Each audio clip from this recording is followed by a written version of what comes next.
الذي خلق كل شيء بقدر وغفر ذنوب المستغفرين لا سيما بسحر. أما بعد فأعوذ بالله من الشيطان الرجيم. بسم الله الرحمن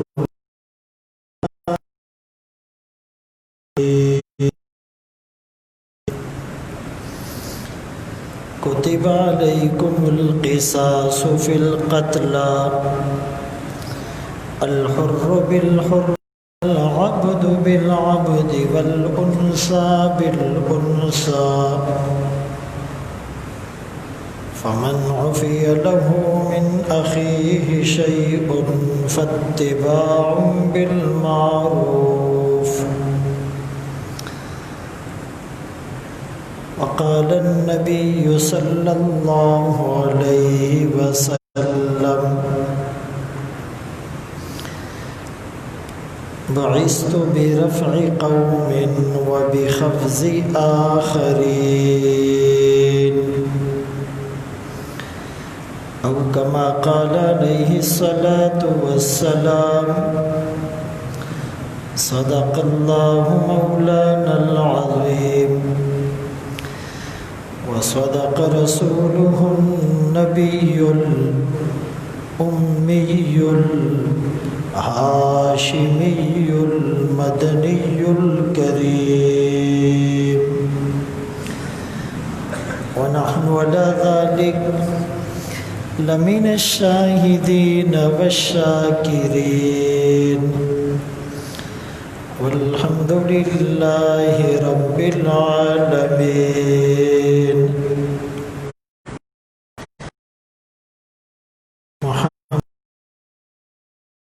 دین حق کی شرط اول ہے اور اسی میں اگر کچھ خامی تو سب کچھ نامکمل ہے. کہ محمد سے وفا تو نے تو ہم تیرے ہیں، یہ جہاں چیز ہے کیا لوح و قلم تیرے ہیں. ارادے جن کے پختہ ہو، نظر جن کی خدا پر ہو، تلاتم خیز موجوں سے وہ گھبرایا نہیں کرتے. واجب الاحترام عزیزان گرامی، آپ کے سامنے قرآن کریم فرقان مجید کی ایک آیت کریمہ تلاوت کی،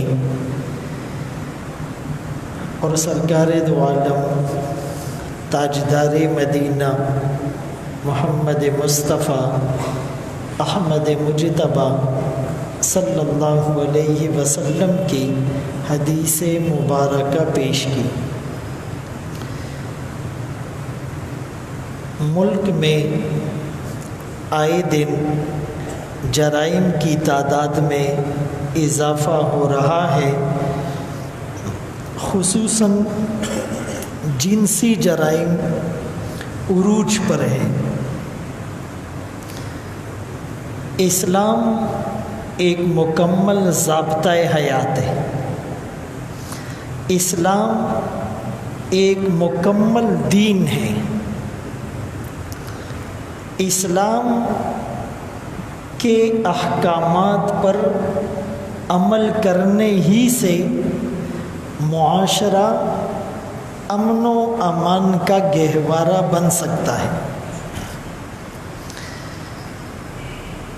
قرآن کریم کی جو آیت کریمہ میں نے تلاوت کی، اللہ کریم فرماتے ہیں: کتب علیکم القصاص فی القتلى، کہ تم پر فرض کیا گیا، لازم کیا گیا قصاص لینا، بدلہ لینا مقتولین کے بارے میں. آزاد نے آزاد کو قتل کیا، بدلے میں قاتل کو قتل کیا جائے۔ غلام نے غلام کو قتل کیا، بدلے میں قاتل کو قتل کیا جائے۔ قتل کرنے والا مرد ہو یا کہ عورت، قاتل کو قتل کیا جائے گا۔ وَلَكُمْ فِي الْقِصَاصِ حَيَاةٌ يَا أُولِي الْأَلْبَابِ۔ بظاہر تو جب قاتل کو قتل کیا جا رہا ہے، ایک زندگی تو پہلے سے ختم ہو گئی تھی، اب قاتل کی زندگی بھی ختم ہو رہی ہے۔ بظاہر یہ دکھ رہا ہے، ظاہر کی آنکھ سے یہ دکھ رہا ہے، لیکن اس قصاص میں قاتل کو قتل کرنے میں پورے معاشرے کی حیات ہے، پورے معاشرے کی زندگی ہے۔ لیکن یہ بات ہر آدمی کو سمجھ نہیں آئے گی، اولی الالباب عقل مندوں کو سمجھ آئے گی۔ ایک قاتل کو جب سولی پر لٹکایا جائے گا، عبرت کا نشان بنایا جائے گا، اس کے عبرتناک انجام کو دیکھ کر لاکھوں لوگوں کے ہوش ٹھکانے آ جائیں گے، ان کی عقل ٹھکانے آ جائے گی، وہ اپنے جرائم کے ارادوں سے باز آ جائیں گے۔ اسی لیے فرمایا کہ اس بدلہ لینے میں، اس قصاص لینے میں، اس قاتل کو قتل کرنے میں ایک جان جا رہی ہے اور لاکھوں کروڑوں جانیں محفوظ ہو رہی ہیں۔ اب اسلام کا جو نظام عدل ہے، اس کو قائم رکھنے کے لیے 3 چیزیں شریعت میں ملتی ہیں، ایک حدود، ایک قصاص اور ایک تعزیرات۔ حدود جسے قرآن نے متعین کر دیا، جن سزاؤں کو قرآن نے نص سے بیان کر دیا، وہ حدود ہے، حد کی جمع ہے، اور وہ ساری میں آپ کو ڈیٹیل سے بتاؤں گا۔ اور قصاص کہ جان کے بدلے جان، اور سورہ مائدہ میں فرمایا ان النفس بالنفس والعین بالعین والانف بالانف والاذن بالاذن والسن بالسن والجروح قصاص۔ جان کے بدلے جان، آنکھ کے بدلے آنکھ، ناک کے بدلے ناک، کان کے بدلے کان، دانت کے بدلے دانت، اور جتنا زخم لگا اس کے بدلے میں اتنا زخم۔ اور تعزیرات کا مطلب سزا دینا۔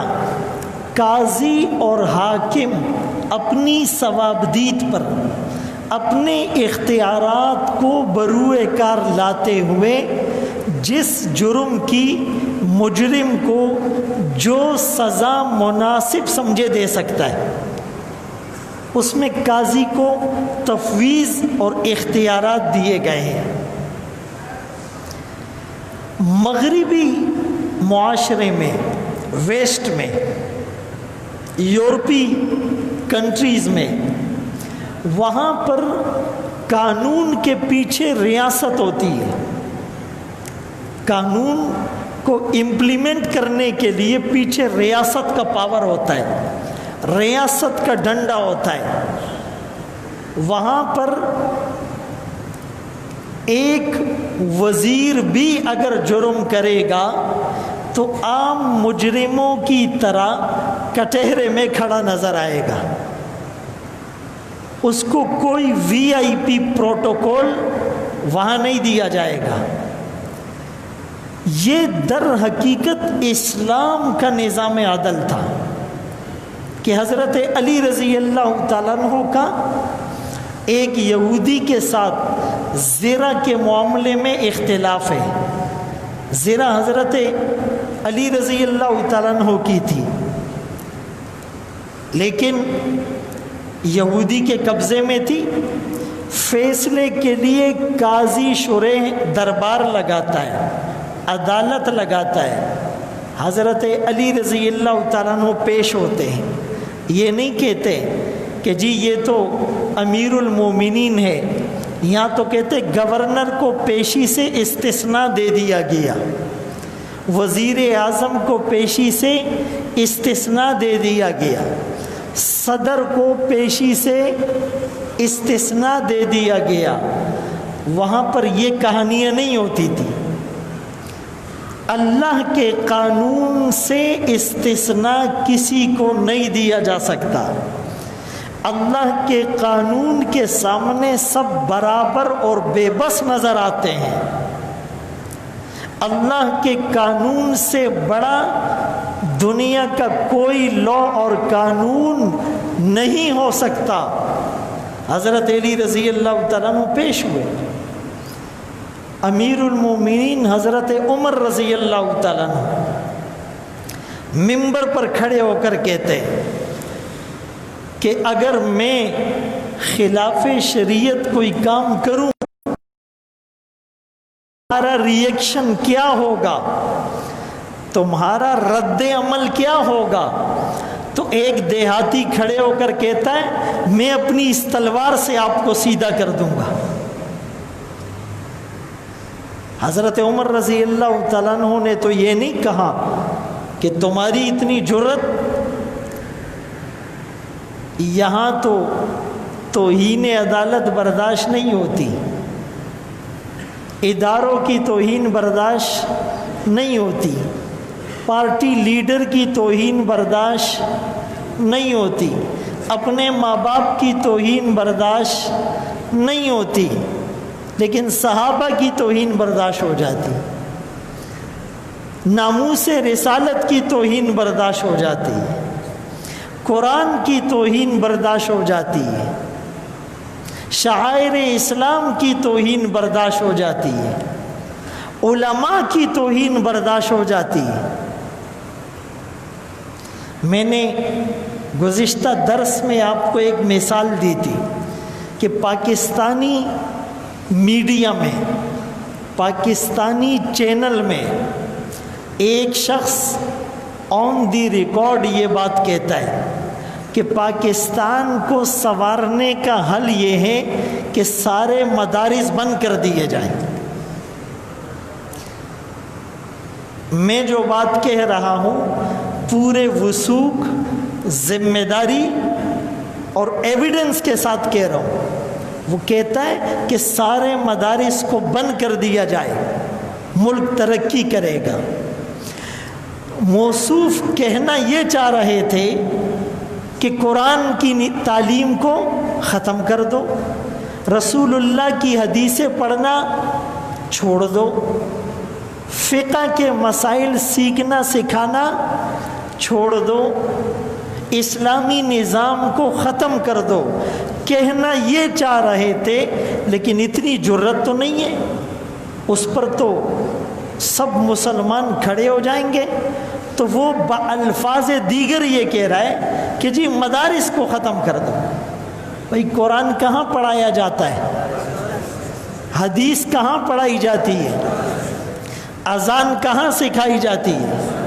اور آہستہ بولو، نماز کہاں سکھائی جاتی ہے؟ طلاق اور میراث کے مسائل کہاں بتائے جاتے ہیں؟ مسنون دعائیں کہاں پر یاد کرائی جاتی ہیں؟ حلال حرام کہاں پڑھائے جاتے ہیں؟ جائز ناجائز کہاں پڑھائے جاتے ہیں؟ پاکی ناپاکی کا کہاں بتایا جاتا ہے؟ امامہ سنت، داڑھی سنت، مسواک سنت، کرتا سنت کہاں پڑھایا جاتا ہے؟ شراب حرام، زنا حرام، قتل حرام، رشوت حرام، سود حرام، جھوٹ حرام، غیبت حرام، بے حیائی حرام، فحاشی حرام، حریانیت حرام، بیہودہ گوئی حرام، بد زبانی حرام، بدگمانی حرام، تجسس حرام، تحسس حرام، جاسوسی حرام، ظلم کرنا حرام، دوسرے کا حق مارنا حرام، یتیم کا مال کھانا حرام، ماں باپ کی نافرمانی حرام. یہ کہاں بتائی جاتی ہے؟ میں غلط تو نہیں کہہ رہا. تو یہ موصوف کہہ رہا ہے پاکستان کے اندر، اسلامی جمہوریہ پاکستان کے اندر، لا الہ الا اللہ کی بنیاد پر بننے والے پاکستان کے اندر، جس کے آئین میں یہ بات ہے کہ یہاں کا کوئی نظام قرآن و سنت کے منافی نہیں ہوگا، اس سے کوئی پوچھنے والا نہیں ہے. اور عالم کے منہ سے بات نکلتی ہے اور فوراً اس پر سب حرکت میں آ جاتے ہیں. دوسرے موصوف نے کیا کہا وہ بھی سن لو. دوسرے موصوف جو سائنسدان ہے وہ یہ کہتے ہیں کہ جی پاکستان میں پنجاب کے بعض اسکولوں میں نیا نصاب تشکیل دیا گیا، کوریکولم جس کو کہتے ہیں. تو کہا اس کے اسلامیات میں یہ ہے کہ یہ چھوٹی صورتیں بچے یاد کریں گے، ان قرآن کی صورتوں کا ترجمہ یاد کریں گے، یہ چھوٹی چھوٹی 40 حدیثیں یاد کریں گے، یہ نبی کی پیاری زبان سے بتائی ہوئی پیاری پیاری دعائیں یاد کریں گے. اس پر وہ پرویز ہود صاحب کہتے ہیں کہ یہ تو بچے کے اوپر بوجھ ہے. جب بچہ یہ صورتیں پڑھے گا، یہ حدیثیں پڑھے گا، یہ دعائیں یاد کرے گا، پھر وہ ایکسپلین کرتا ہے کہ جی کھانا کھانے سے پہلے کی دعا، کھانا کھانے کے بیچ کے دعا، کھانا کھانے کے بعد کی دعا، مسجد میں داخل ہونے سے پہلے کی دعا، مسجد سے نکلنے کی دعا. جب بچہ یہ دعائیں یاد کرے گا، اوور برڈن ہو جائے گا، اس کے ذہن پر بوجھ آئے گا. یہ وہ صاحب کہہ رہے گویا کہ یہ چیزیں یاد نہ کراؤ. یعنی وہ یہ سمجھتا ہے کہ یہ میموری کارڈ کی طرح ہے، 2 GB اور 4 GB کا میموری کارڈ ہے، اور اس پہ جب اتنی چیزیں آئے گی تو کیپیسٹی ختم ہو جائے گی. اسی لیے جو ہے نا وہ بچوں پہ یہ بوجھ نہ ڈالا جائے. یعنی اس کے کہنے کے مطابق اکارڈنگ ٹو ہز آبزرویشن وہ یہ کہنا چاہ رہا ہے کہ خدا نخواستہ جس نے پورا قرآن یاد کر لیا، اس کو تو اپنے خاندان کے نام بھی یاد، اس کو تو اپنے ماں باپ کے نام بھی یاد. اس کا کہنا یہ ہے، میں غلط تو نہیں کہہ رہا. وہ کہتا ہے تھوڑی صورتوں سے اتنا بوجھ آتا ہے، تو جو پورا قرآن یاد کر لے گا اس کو تو کچھ یاد ہی. حالانکہ قرآن نور ہے. کیا ہے؟ یہ جب اندر آتا ہے تو یہ بند دریچے کھلتے ہیں، حافظہ تیز ہوتا ہے، میموری تیز ہوتی ہے، قوت گویائی، قوت شنوائی، قوت سماعت، قوت سوچ میں اضافہ ہوتا ہے. اسی لیے جو بچہ حافظ ہوتا ہے، آپ کا بچہ میٹرک کرتا ہے 12-13 سال میں، مونٹیسری، پریپ، KG1 KG2، 13 سال میں. حافظ بچہ اسکول نہیں گیا لیکن وہ 3-4 سال میں فاسٹ ٹریک پر میٹرک کر لیتا ہے. وہ فاسٹ کیچ اپ سسٹم میں وہ میٹرک کر لیتا ہے. اس بات کو آپ کی میڈیکل سائنس پروف کرتی ہے. بعض غیر مسلم سائنسدانوں نے، تجزیہ نگاروں نے، تھنکر نے اس کو مانا ہے، لیکن اس صاحب کو یہ بات سمجھ میں نہیں آ رہی ہے. خدای دی پہ شرمون و شرمائی. آمین. یعنی یہ آپ اندازہ تو لگائیں اور کوئی کہتا ہے جی اسلام کی سزائیں نعوذ باللہ وحشیانہ ہے۔ میں آپ کو سمجھا رہا ہوں، میری بات سنیں کہ مغرب میں قانون کے پیچھے ریاست ہوتی ہے، ریاست کا پاور ہوتا ہے۔ اگر ریاست کا پاور نہ ہو تو قانون ناکارہ ہو جاتا ہے، ایسا ہے یا نہیں؟ امریکہ کے ایک اسٹیٹ میں وہاں کا جو سرویلنس سی سی فوٹیج یا کیمرہ سسٹم تھا وہ فیل ہو گیا، تو 1 گھنٹے میں ریکارڈ چوریاں ہو گئی، کیونکہ ان کے قانون کے پیچھے صرف ریاست ہے۔ جب ریاست فیل ہو جائے تو وہاں پر جرائم کا ریشو بڑھ جاتا ہے۔ آپ کو پتہ ہے سب سے زیادہ ریپ کیسز امریکہ میں ہوتے ہیں، لیکن وہاں میڈیا اس کو پروپیگیٹ نہیں کرتا،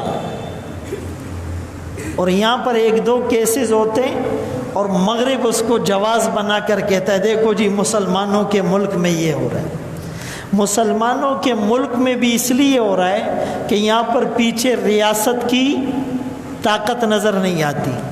تو مغرب میں قانون کے پیچھے ریاست کی طاقت، اور اسلام میں قانون کے پیچھے ریاست کی طاقت بھی ہوتی ہے، خوف خدا بھی ہوتا ہے، اور خوف خدا ریاست سے زیادہ طاقتور ہوتا ہے۔ اسی لیے اگر اسلام زندگی میں آ جائے، آدمی پکا مسلمان بن جائے، صحابہ کی طرح خوف خدا رچ بس جائے، کوٹ کوٹ کر بھر جائے، تو کوئی دیکھنے والا نہیں ہوگا، کوئی کیمرہ نہیں ہوگا، کوئی سی سی فوٹیج نہیں ہوگا، کوئی سرویلنس کا سسٹم نہیں ہوگا، کوئی پولیس، کوئی فورس، کوئی ادارے نہیں ہوں گے، پھر بھی جرم نہیں ہوگا۔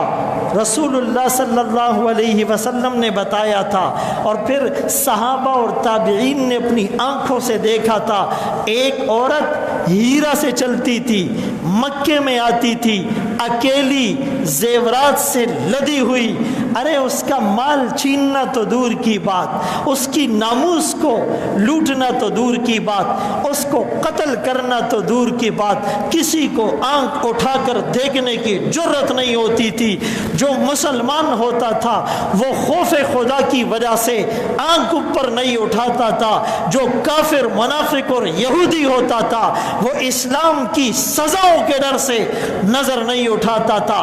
اس کو پتا تھا کہ پھر مجھے کوڑے بھی لگیں گے، پھر مجھے سولی پر بھی لٹکایا جائے گا، پھر میرے ہاتھ پاؤں بھی جانب مخالف سے کاٹے جائیں گے، پھر مجھے پابند سلاسل بھی کیا جائے گا۔ بات سمجھ میں آ رہی ہے؟ وَإِن تُبْدُوا مَا فِي أَنفُسِكُمْ أَوْ تُخْفُوهُ يُحَاسِبْكُمْ بِهِ اللَّهُ، تم دل کی بات ظاہر کرو یا چھپاؤ، اللہ حساب لے گا۔ يَعْلَمُ خَائِنَةَ الْأَعْيُنِ وَمَا تُخْفِي الصُّدُورُ، کنکیوں سے ہم دیکھتے ہیں، اللہ اس خیانت کو بھی جانتا ہے، دل میں کیا چل رہا ہے اللہ اس کو بھی جانتا ہے۔ یعلم السر، چھپی بات کو بھی جانتا ہے، ظاہری بات کو بھی جانتا ہے۔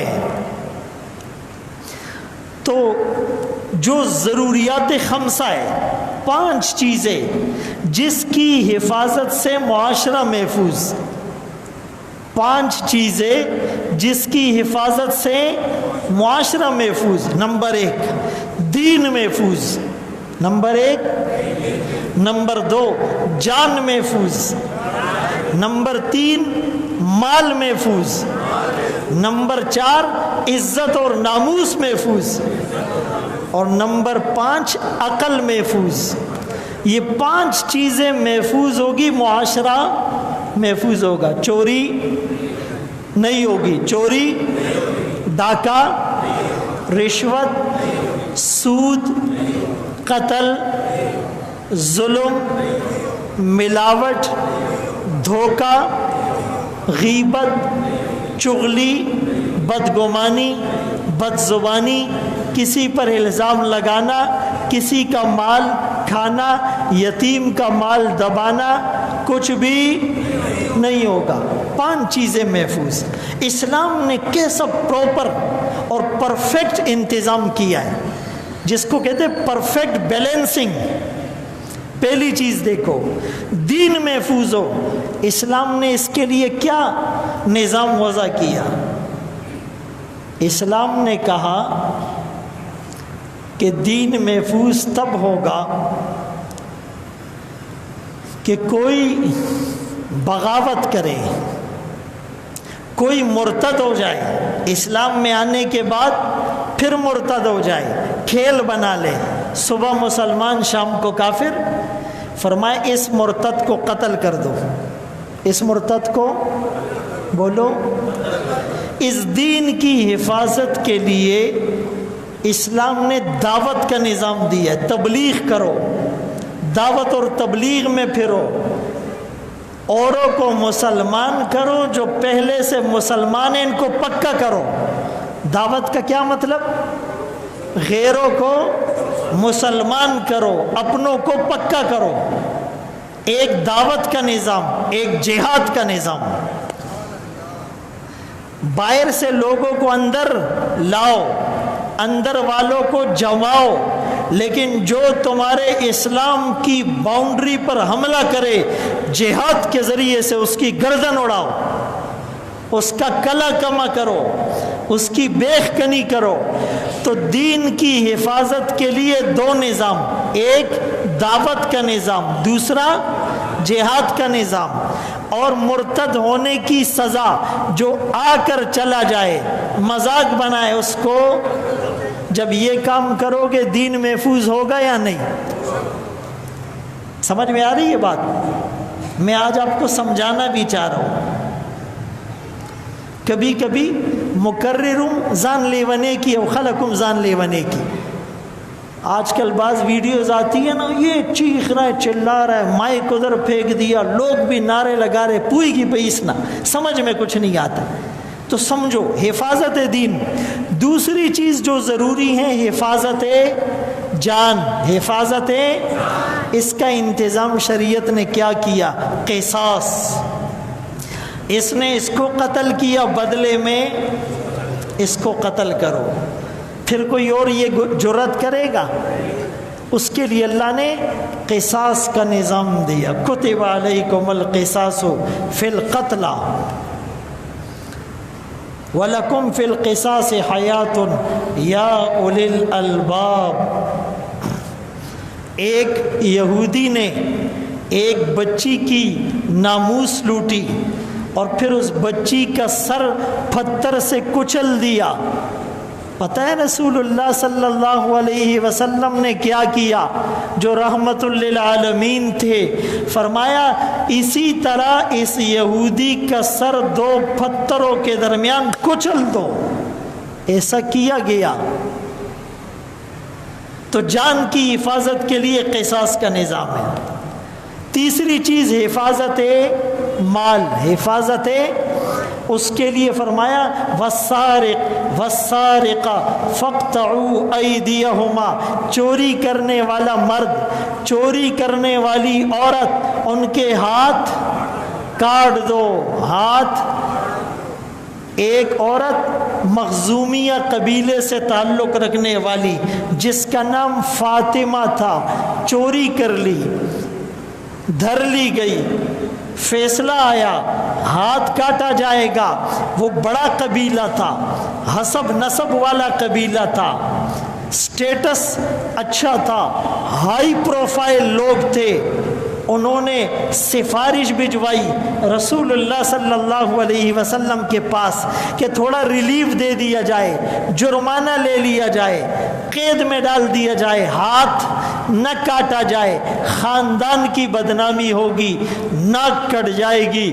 رسول اللہ صلی اللہ علیہ وسلم انتہائی ناراض ہوئے، غصہ ہوئے، فرمایا خدا کی قسم اگر یہ فاطمہ بنت محمد ہوتی اس کو بھی کوئی ریلیف نہیں ملتا۔ ادھر تو ہر آدمی کے جو ہے نا وہ ایسا انداز ہے اور ایسے نخرے کہ پوچھو نہیں. تو بات سمجھ میں آئی؟ مال کی حفاظت کے لیے ہاتھ کاٹا جائے گا، آئندہ کوئی یہ جرت نہیں کرے گا. جو حدود ہے نا، حدود جو قرآن نے بتائی، چور چوری کرے مرد ہو یا عورت ہاتھ کاٹ دو، اور جو زنا کرے مرد ہو یا عورت غیر شادی شدہ ہو تو 100 کوڑے، اور قاضی اس کے ساتھ ساتھ ملک بدر بھی کر سکتا ہے، اور شادی شدہ ہو تو پتھر مار مار کر قتل کر دو. کسی پر الزام لگائے پاک دامن عورت پر تو اس کو بھی 80 کوڑے لگاؤ، 80 کوڑے لگاؤ. تو مال کی حفاظت کے لیے اللہ نے یہ نظام دیا ہے. چوتھی چیز ناموس کی حفاظت.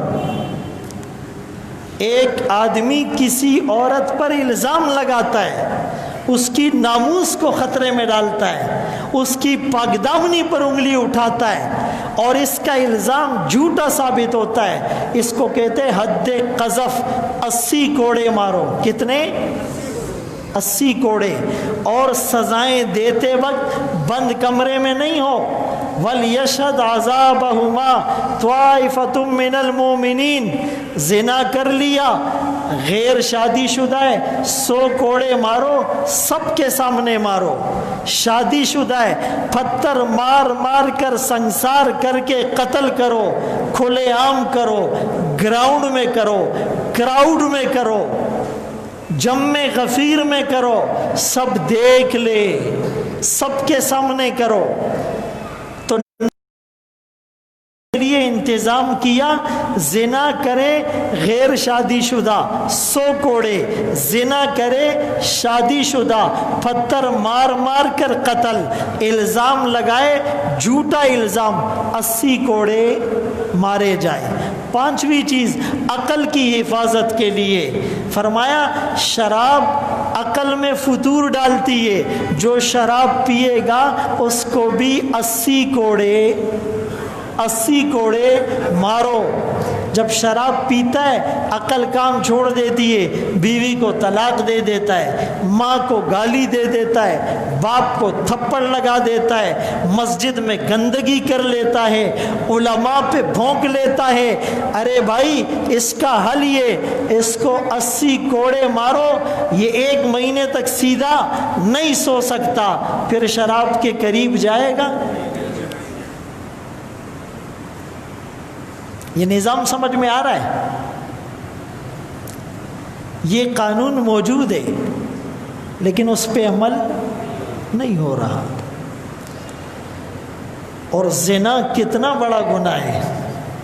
قرآن کریم کی سورہ فرقان کی آیت ہے، لا يدعون مع اللہ الہا آخر ولا يقتلون النفس التي حرم اللہ الا بالحق ولا يزنون ومن يفعل ذلك يلقى اثاما يضاعف له العذاب يوم القیامہ يخلد فيه مہانا. پہلا بڑا گناہ اللہ کے ساتھ شریک ٹھہرانا، اللہ کے ساتھ. دوسرا بڑا گناہ کسی کو ناحق قتل کرنا. تیسرا بڑا گناہ زنا کرنا. تیسرا بڑا گناہ زنا کرنا. جو یہ کام کرے گا، گناہ کرے گا، اس کو ڈبل ٹرپل 4 گنا عذاب دو، ہمیشہ ذلیل و رسوا ہو کر رہے گا. رسول اللہ صلی اللہ علیہ وسلم سے سوال ہوتا ہے ای الذنب عند اللہ اکبر، اللہ کے ہاں بڑا گناہ کون سا ہے؟ فرمایا ان تجعل للہ ندا وہو خلقک، اللہ کے ساتھ شریک ٹھہرانا حالانکہ اس نے تجھے پیدا کیا. پہلا بڑا گناہ. دوسرے نمبر کا بڑا گناہ کہ اپنی اولاد کو قتل کرنا، خشیتا، اس ڈر سے ان یطعم معک، یہ تیرے ساتھ کھائے گا. خاندانی منصوبہ بندی، فیملی پلاننگ، اس ڈر سے قتل کرنا۔ دوسرا بڑا گناہ لا تقتلوا اولادکم خشیۃ املاق، سورہ اسراء، سورہ بنی اسرائیل 15واں پارہ، اپنی اولادوں کو بھوک کے ڈر سے قتل نہ کرو۔ تیسرا بڑا گناہ فرمایا اپنے پڑوسی کی بیوی سے زنا کرنا۔ زنا کسی سے بھی ہو برا ہے، اپنے پڑوسی کی بیوی سے زنا اس لیے برا ہے، اس کا تجھ پر حق تھا، تو اس کی جان، اس کی مال، اس کے ناموس کی حفاظت کرے۔ تو نے جرم کیا، اس نے تجھ پر اعتبار کیا، تو نے اعتبار کو ٹھیس پہنچایا، یہ بڑا گناہ ہے۔ اسی لیے زنا کو بڑا گناہ قرار دیا گیا۔ لیکن ہمارے معاشرے میں آئے دن گناہ ہو رہا ہے، اور اللہ معاف کرے کہ معصوم بچیوں کے ساتھ ہو رہا ہے، اور عورتوں کے ساتھ ان کے بچوں کی موجودگی میں ہو رہا ہے، اور موٹر ویز پر ہو رہا ہے، اور بعض اوقات دن دہاڑے ہو رہا ہے، اور پھر پکڑا بھی جا رہا ہے، اور پھر کیمرے کے ذریعے سے شناخت بھی ہو رہی ہے، اور پھر عدالتوں میں کیس بھی چل رہا ہے، لیکن سزائیں نہیں ہوتی، نہ ہونے کے برابر ہیں۔ سزائیں کھلے عام نہیں ہوتی، گراؤنڈ میں نہیں ہوتی، کراؤڈ میں نہیں ہوتی، دن کے اجالے میں نہیں ہوتی، میڈیا کوریج کے سامنے نہیں ہوتی، تاکہ سب باز آ جائے، سب کے ہوش ٹھکانے آ جائے۔ یہ کون سی ریاست ہے؟ ریاست مدینہ کا نام لے کر خدا را اللہ کے قہر کو، مزید غضب کو دعوت نہ دو۔ عمل کرو، عمل کرو۔ مغرب چیختا ہے ملک ہمارا ہے، قانون ہمارا ہے، ہم سزاؤں کو جاری کرتے، چیخیں ان کی نکلتی ہیں۔ ارے ان بدبختوں کو بولو کہ تم نے تو اپنی مرضی سے انتشار پھیلا دیا، انارکی پھیلا دی، تم اسلام کے مخالف ہو۔ میں نے ایک درس میں بھی کہا تھا، لوگ کہتے ہیں مغرب بڑا اچھا ہے، امریکہ میں لوگ نماز پڑھتے ہیں، وہ کچھ نہیں کہتے، امریکہ میں لوگ اذان دیتے ہیں، وہ کچھ نہیں کہتے۔ ہم نے وائٹ ہاؤس کے سامنے نماز پڑھی، دیکھو انگریز کچھ نہیں کہہ رہا، اس نے جمعے کے لیے اپنے چرچ کھول دیے، کتنا اچھا ہے۔ سنو، انگریز اسلام قبول کر لے گا بطور مذہب کے، یورپ کو اسلام قبول ہے، تم ٹوپی پہن کر گھومتے رہو کوئی پرواہ نہیں، امامہ باندھ کر گھومتے رہو کوئی پرواہ نہیں، داڑھی رکھ کر گھومتے رہو کوئی پرواہ نہیں، مسواک جیب میں رکھ کر گھومتے رہو کوئی پرواہ نہیں، تسبیح ہاتھ میں لے کر پھرتے رہو کوئی پرواہ نہیں، جبے پہن کر گھومتے رہو کوئی پرواہ نہیں، اذانیں دیتے رہو کوئی پرواہ نہیں، نمازیں پڑھتے رہو کوئی پرواہ نہیں، وائٹ ہاؤس کے سامنے روزہ افطاری روزہ رکھ کر کرتے رہو کوئی پرواہ نہیں، حج پر لاکھوں لوگ جاتے رہو کوئی پرواہ نہیں، عمرے کرتے رہو کوئی پرواہ نہیں، تبلیغ میں جاتے رہو، بولو کوئی پرواہ نہیں، دعائیں پڑھتے رہو کوئی پرواہ نہیں۔ لیکن جب آپ یورپ کو کہو گے، امریکہ کو کہو گے کہ اسلام کو بطور نظام کے نافذ کرو، چور کا ہاتھ کاٹو، چیخیں نکلے گی، زانی کو کوڑے مارو، چیخیں نکلے گی، رجم اور سنسار کرو، چیخیں نکلے گی، رشوت کو ختم کرو، چیخیں نکلے گی، ہم سود کا نظام نہیں مانتے، چیخیں نکلے گی، ہم IMF ورلڈ بینک کی غلامی نہیں مانتے، چیخیں نکلے گی، ہم کشمیر کو آزاد کرنے کے لیے جہاد کریں گے، چیخیں نکلے گی، ہم بیت المقدس اور فلسطین کی آزادی کے لیے جہاد کریں گے، چیخیں نکلے گی، بولو عورتیں پردہ کرے، چیخیں نکلے گی بطور نظام کے۔ وہ اسلام کو کبھی قبول، وہ کہیں گے وہ اسلام کرو، اس سے ہمیں کوئی خطرہ نہیں، اسلام بطور نظام کے خبردار۔ کچھ سمجھ میں آ رہا ہے؟ اصل مسئلہ تو یہاں ہے، اور یہاں بھی ایسا ہی چل رہا ہے، یہاں بھی ایسے ہی چل رہا ہے۔ اسلام بطور نظام، یعنی سود کا نظام چل رہا ہے یہاں۔ اللہ سے اعلان جنگ کر کے کوئی چین کی نیند سو سکتا ہے؟ کسی کا ملک ترقی کر سکتا ہے؟ ٹینشنیں ختم ہو سکتی ہیں؟ سود اللہ سے اعلان جنگ نہیں ہے، ہم نہیں کر رہے ہیں۔ تو ایک تو قانون مضبوط کرو، پہلی چیز بولو اور چیزیں بھی سنو، زنا نہ ہو، معاشرے میں جنسی جرائم نہ ہو۔ پہلا کام قانون مضبوط، اسلامی نظام اور سزاؤں پر عمل، حدود کو نافذ کرو، قصاص کے نظام کو، تعزیرات کے نظام کو، اور فیصلہ سنانے میں سالوں نہیں لگنے چاہیے، مہینے بھی 2-3 دن میں فیصلہ کر کے لٹکاؤ۔ اور اب آگے سنو اور کیا کرنا ہے۔ اسلام نے زنا جیسے بدترین عمل کو روکنے کے لیے ایک حکم یہ دیا، لا تقربوا الزنا، یہ نہیں کہا زنا نہیں کرو، کہا زنا کے قریب وہ اسباب، وہ دواعی، وہ عوامل، وہ فیکٹرز، وہ ریزنز جو زنا کی طرف لے جا رہے ہیں وہ نہ کرو۔ بے پردہ نہ گھومو، یدنین علیہن من جلابیبہن، عورتیں اپنے اوپر پردہ لٹکائیں۔ کل بے پردہ آئی جو نظر چند بیویاں، کل بے پردہ آئی جو نظر چند بیویاں، اکبر غیرت قومی سے زمین میں گڑ گیا، پوچھا جو ان سے تمہارا پردہ کیا ہوا، کہنے لگی عقل پہ مردوں کے پڑ گیا۔ جو پردہ عورت کے چہرے پر ہونا تھا وہ پردہ مرد کی عقل پہ پڑ گیا۔ کہتا ہے دل صاف ہونا چاہیے، اتنا گندا دل ہے، اتنا گندا دل ہے، اور کہتے جی بس دل صاف ہونا چاہیے۔ کچھ جملے زبان پہ آ رہے لیکن بولنا مناسب نہیں ہے۔ دا ٹاپ حرامی بھائی بھائی بچھڑے میں صفا دے، وہ بھائی انسان فرشتہ نہیں ہے۔ بات سمجھ میں آ رہی ہے؟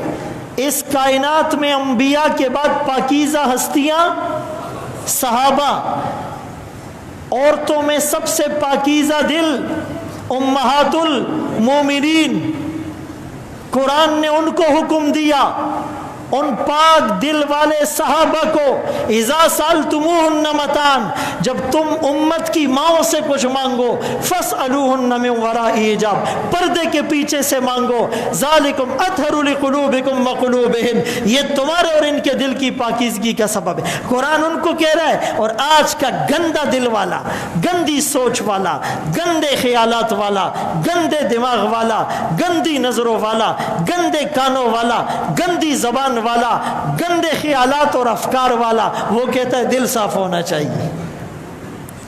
کچھ سمجھ میں آ رہا ہے؟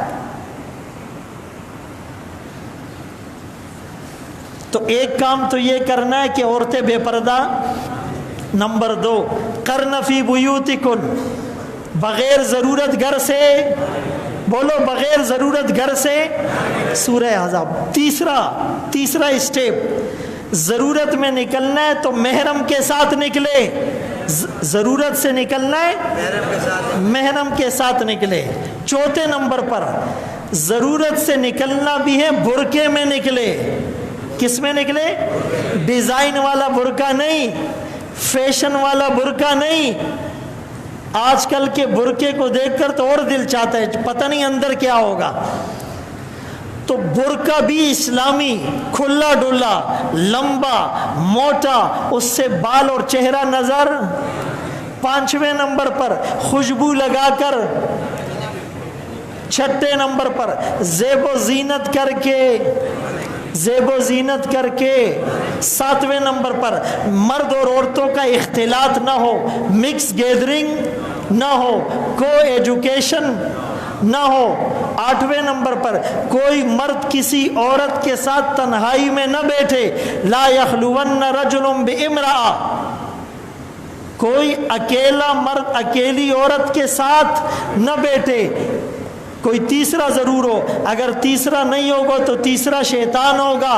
تیسرا، اگلا سنو، عورت کو مرد سے ضرورت کے لیے بات کرنی پڑے، فلا تخضعن بالقول، نرم بات نہ کرے، اسٹریٹ فارورڈ بات کرے، مضبوط بات کرے، اپنے لہجے میں لچک پیدا نہ کرے۔ آپ مجھے بتاؤ ان باتوں پر عمل ہونے کے بعد گناہ ہوں گے؟ اچھا ہم کیا کر رہے ہیں بجائے ان تعلیمات کو فالو کرنے کے؟ School, college, university, hospital, factory, park, museum, hotel, restaurant, reception پر کون ہوتی ہے؟ خوبصورت لڑکیاں۔ ان کو کہا جاتا ہے یہ ڈریس پہننا ہے، بال کھلے رکھنے، میک اپ فل کرنا ہے، باڈی لینگویج سے اگلے کو موٹیویٹ کرنا ہے۔ غلط تو نہیں کہہ رہا ہوں؟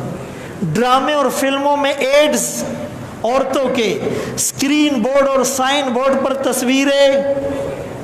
تصویریں عورتوں کی ہیں۔ ریاست مدینہ ہے اور سینما کے لیے اتنے ارب منظور کر لیے۔